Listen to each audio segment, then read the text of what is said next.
بله سلام علیکم، بفرمایید. الو، سلام عرض میکنم خدمت شما انصاری و بینندگان عزیز. سلامت باشید. علی هستم از ایلام مزاحم. آقا علی بزرگوار، بفرمایید. استاد انصاری عزیز، پیامبر گرامی اسلام فرمود نی تار و کنفیکم و خطیبتین عبد ممنوع ما بین عرض و سما تاب الله و سنتی. لطف میکنید سند صحیح این روایت برای مسلمان در مورد نی تار و کنفیکم و خطیبتین کتاب الله و سنتی میشه سند صحیح این مسلمان قبلا در این مورد صحبت کردیم. سند داره. بله، قبلا در این مورد صحبت کردیم. صحیح ترین روایتی که در این مورد وجود داره روایتی است که در کتاب بخاری و مسلم هست که در اونجا قضیه تمسک به اهل بیت نیست، قضیه تمسک به کتاب الله است. چون آقای البانی میگه این سال کنفیس مخالفت این کتاب الله و عدت اهل بیت، این حدیث صحیح با سند صحیح اومده آقای البانی، ولی در باره کتاب الله و سنتی ذکر نکردن. حالا گفتم اگه شما صدا میدونید سند بیاری که حداقل کتاب الله و سنتی چه کتاب الله و سنتی باشه، چه کتاب الله و سنتی باشه و چه کتاب الله و اطرتی باشه، هر کدومش که صحیح باشه ما اهل سنت پیرو اطرت و سنت هستیم. شما شیعیان نه پیرو اطرت هستید نه پیرو سنت هستید. سنت رو که انکار میکنید، این واضح و آشکار است. اطرتی که شما در موردش صحبت میکنید در عادی ترین مسئله روزمره زندگیتون، نماز رو حضرت علی در نامه 52-27 نهج البلاغه میگه نماز رو 5 وقت بخونید، شما نماز رو 3 وقت میخونید. یعنی در یکی از مسائل خیلی مهم در دین ولکن خیلی ساده در زندگی که هر روز انجام میدید، با اطرت رسول الله صلی الله علیه و آله و سلم و با سید و سرور اطرت بعد از رسول الله صلی الله علیه و سلم علی مرتضی حیدر کرار رضی الله تعالی عنه مخالفت میکنید. پس شماها آخرین کسانی باشید که در مورد اطرت و سنت و کتاب الله صحبت بکنید. در مورد کتاب الله شما کتاب الله رو پاره کردید، کتاب الله رو از بین بردید. یک لحظه آخوند بازی در نیار، گوش کن، حرف من تموم شد، من اجازه میدم. در مورد کتاب الله رسول الله صلی الله علیه و سلم فرمودن کتاب الله، این کتاب الله هست. بالله علیک یک روایت بیار از کتاباتون که شما به این کتاب الله ایمان و عقیده دارید. شما کتابی رو که بهش عقیده دارید 17,000 آیه است، در دست امام زمان تو چای سامرا گم شده، تا هنوزم وجود نداره. یعنی همتون بی دین، بی مذهب، بی کتاب هستید. دوست عزیز اجازه بده من صحبتم تموم بشه، بعد شما صحبت بکنید. در مورد عقیده، در مورد دین، در مورد فقه شما هیچ چیز از اهل بیت رسول الله صلی الله علیه و سلم، از اطرت رسول الله ندارید. سنت که کلا انکار میکنید، سنت رسول الله رو. الان بفرمایید. چشم. پس اجازه من یه 30 ثانیه صحبت کنم. آیا انصاری عزیز، اینی که چه کسی رعایت میکنه، عمل میکنه به اطرت یا اهل بیت یا به قرآن، اون دیگه یه چیز شخصی. ما کلام رسول خدا رو فعلا در نظر میگیریم. فرمودن خلیفه من کتاب و اطرت من هست. حالا من یا شما انجام بدیم یا این مهم نیست. مهم کلام پیامبره که متاسفانه شما من الان گفتم یه سند صحیح درباره کتاب الله و سنت شما نمیارید. الله پیامبر فرمود خلیفه من کتاب و اطرت من است. حالا هر کس میخواد عمل بکنه، هر کی میخواد عمل نکنه. ولی من میگم شما سند صحیح کتاب الله و سنتی که ندارید، راحت نیست که ما هم به هر حال هیچ روایت صحیح در مورد تمسک به اطرت نیست در کتب اهل سنت. اگر هست بیارید. در کتب اهل سنت بیارید. شرح جامع الصغیر آقای البانی روایت بیارید. برادر عزیز روایت بیارید. ببینید آلبانی رحمت الله علیه، من یه سند دیگه براتون میارم. بفرمایید. از مصدر اصلی بیارید. از عسقلانی براتون بیارم. از آقای ابن حجر عسقلانی بیارم. از آقای ترمذی برات بیارم. از آقای احمد حنبل برات بیارم. از کی برات بیارم آقای انصاری؟ شروع کنید از صحیح ترین روایتی که در کتب اهل سنت بیارید، از بخاری و مسلم، در مورد اینکه گفته باشه که از اهل بیت رسول الله صلی الله علیه و سلم اطاعت بکنید، نه غیر از اونها. پس یعنی شما البانی رو قبول ندارید؟ ببینید البانی رحمت الله علیه یک عالم است، حرفش وحی منزل از آسمان نیست. وقتی که مثلا میگه یک روایتی در صحیح مسلم یا در کتاب ترمذی یا ابن ماجه صحیح هست 100%. ما میگیم خب آقای آلبانی جزاک الله خیر. گوش کن عزیز دل برادر، آخوندبازی در نیار، آروم آروم. وقتی که البانی میگه مثلا فلان حدیث در، ببینید من یاد بدم به شما که منهج در نزد اهل سنت غیر از کتاب الله و سنت رسول الله صلی الله علیه و سلم ما به هیچ کسی دیگه تعصب نداریم، حتی به صحابه، حتی به ائمه اربعه، حتی به ابن تیمیه، حتی چقدر شما بی تربیت هستی. شما چرا اینقدر بی تربیت هستی آقای آخوند؟ من دارم صحبت میکنم، خواهش میکنم حرف من تموم شد بعد میگم بفرمایید شما صحبت بکنید، هی وسط حرف من میپری. خوبه؟ یاد گرفتی الان؟ بفرمایید شما فقط.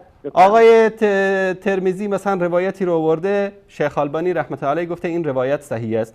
ما میگیم خب جزاک الله خیر آقای البانی، کار خوبی کردی. میریم برمیگردیم به کتاب علما اهل سنت این کارو کردن، برگشتن به روایت ترمذی بحث کردن، سرچ کردن که آیا حرف آقای البانی در مورد این روایت درست است یا درست نیست. درست بود میگن جزاک الله خیر اجتهاد کردی درست، اما اگر اشتباه بود میگن جزاک الله خیر اجتهاد کردی اجتهادت نادرست. در هر دو صورت شیخ البانی رحمت الله علیه 2 اجر میبره به عنوان یک مجتهد. الان بفرمایید شما از بخاری و مسلم یک روایت بیارید که در مورد متابعت از سنت پیامبر باشه.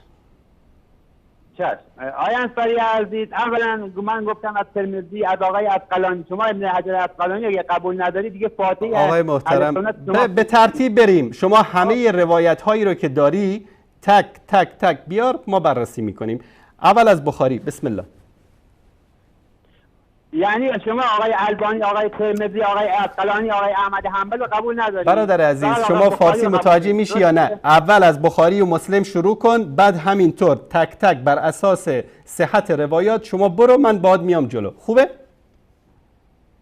خب من دارم از آقای البانی، از آقای ترمذی برات میارم، از احمد حنبل برات میارم، از آقای عسقلانی. شما فرمودید که روایت صحیح دارید شما در کتابتون، فرمودید که آقای بخاری میگه استاد انصاری یه لحظه، آقای بخاری میگه 100,000 حدیث من حفظ کردم که 2800 تا فقط اون آورده. یعنی آقای البانی که شما بخاری دوران به اون میگی هیچ، آقای ترمذی که صحیح داره که هیچ، آقای احمد حنبل رئیس حنابله در مسند همین روایت آورده، شما میگی اینا قبول نیست، فقط آقای بخاری. آقای محترم آقای من کی گفتم قبول نیست؟ برادر عزیز چرا خلط میکنی؟ شما الان به عنوان یک آخوند، به عنوان یک کسی که میخوای بحث علمی بکنی، بسم الله، از صحیح ترین روایات کتب اهل سنت که در آن تمسک به اهل بیت، اطاعت، متابعت از اهل بیت آمده باشه، شما از بخاری و مسلم شروع کن، بعد برو ترمذی، بعد برو نسائی، بعد برو ابن ماجه، بعد هر کتابی که دوست داری همینطور به ترتیب. بسم الله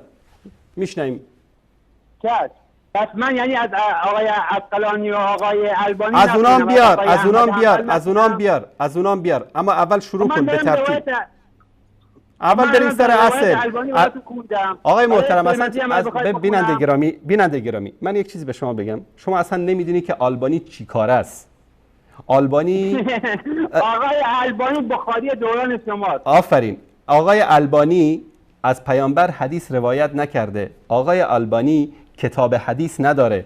آقای البانی راوی حدیث نیست. آقای البانی جامع حدیث نیست. آقای البانی، من الان حالی بکنم به شما که چی کار کرده. آقای البانی رحمت الله علیه اومده احادیث صحیح رو جدا کرده، طبق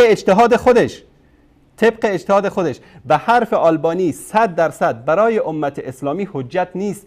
کی گفته که حرف البانی 100% صحیح است، وحی منزل است از آسمان؟ اگر میخواید بحث علمی بکنید، اگر میخوای آخوندبازی در بیاری چیز دیگه است. الان البانی اومده گفته روایت ترمذی درسته، صحیح است بنا به قول شما. ما چرا بریم سراغ البانی؟ میایم سراغ خود ترمذی. از اول روایت ها رو تک تک از بخاری و مسلم شروع کن، شما برای من بخون، من در مورد هر روایتی که خوندی نظرمو میگم. 1 2 3 بسم الله. چشم.